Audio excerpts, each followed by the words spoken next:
Spoken English. Conversation 4. Reception and Mrs. Smith. Good morning, Royal Park Hotel.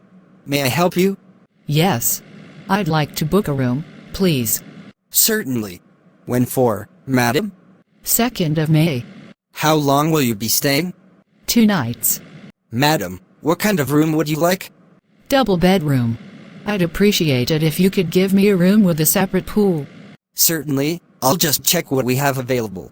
Madam, we have a room with a separate pool and it has splendid view. Great.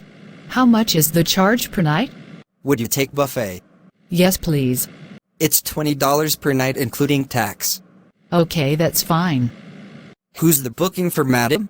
Mr. and Mrs. Smith. Okay, let me make sure I got that. Mr. and Mrs. Smith. Double room with separate pool for May 2nd and 3rd. Is that correct? Yes, it is. Thank you. Let me give you your confirmation number. It's 1075170. I'll repeat that. 1075170. Thank you for choosing Royal Park Hotel and have a nice day. Goodbye. Goodbye.